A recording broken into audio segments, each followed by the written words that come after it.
Do you want to know the truth about project management? Okay. A project is a temporary endeavour undertaken to create a unique product, service or result. That means it has a defined start and, most importantly, an end. If you want a project manager career, you must understand that all projects end and you'll need to find a new project afterwards. Some organisations have a huge pipeline of projects just waiting for a resource to deliver it. Some have got overlapping assignments, so you could be working on multiple projects at the same time.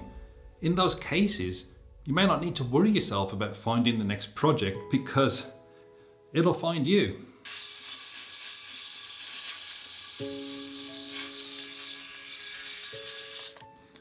But some networks don't have pipelines. They just hire people for a single assignment. That means you'll need to keep your CV or resume up to date and your network engaged because job seeking is inevitable. That's not a bad thing though. People who move jobs regularly tend to get greater pay increases per year than those who stay still. So even if your organisation does have opportunities for you, it's probably still a good idea to maintain your CV or resume and keep an eye on the market because you never know.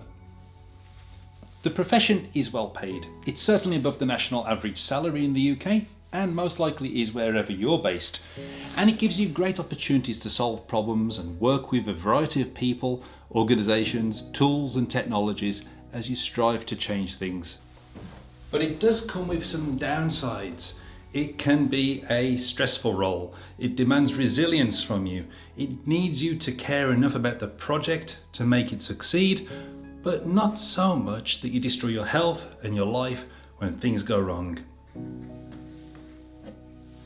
And things will go wrong.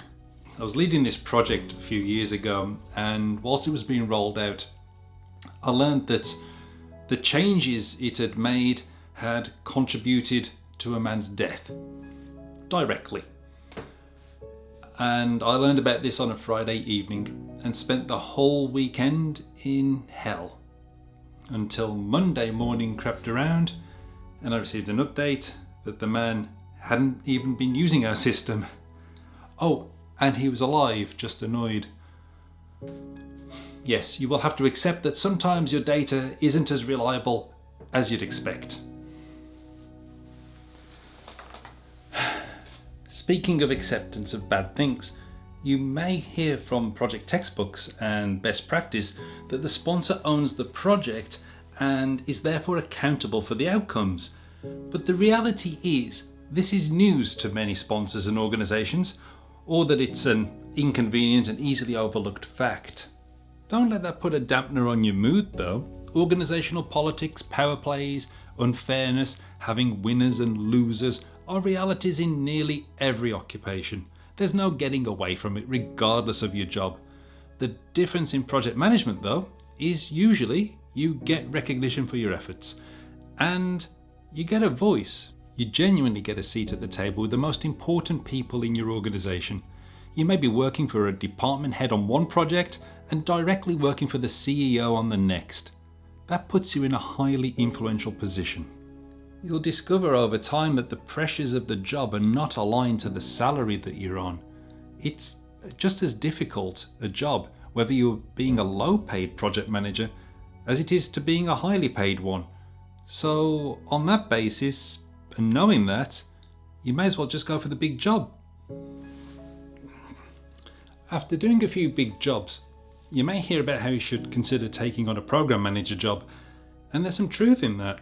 But keep in mind, a lot of people don't really know what a program is. I've seen many complex or important projects that have been called a program. Let's just say that as far as we're concerned, a program is a group of related projects managed in a coordinated way to achieve benefits and control not available for managing them individually.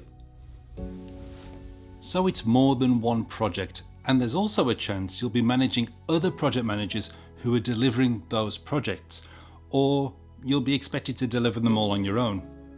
But you can have a highly successful project manager career without having to manage programs. It all depends on what's motivating you.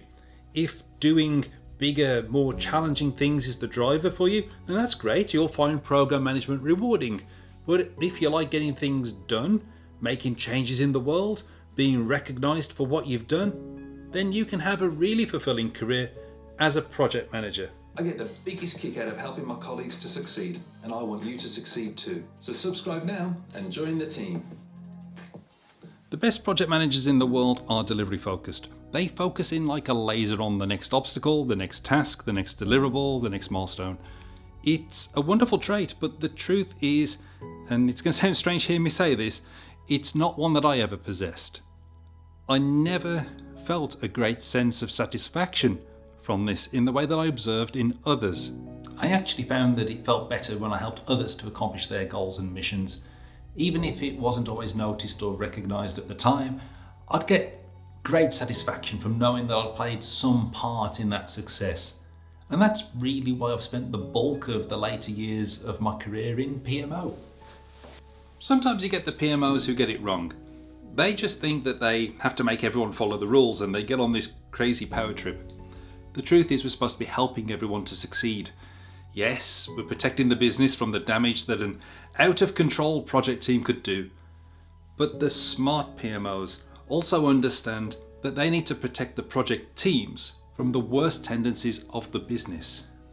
And the most satisfying moments are when those project teams realise, usually a few months into working with me, that scrutiny and challenge help project managers to get better at what they do, and that I've always been on their side, and I just want them to win.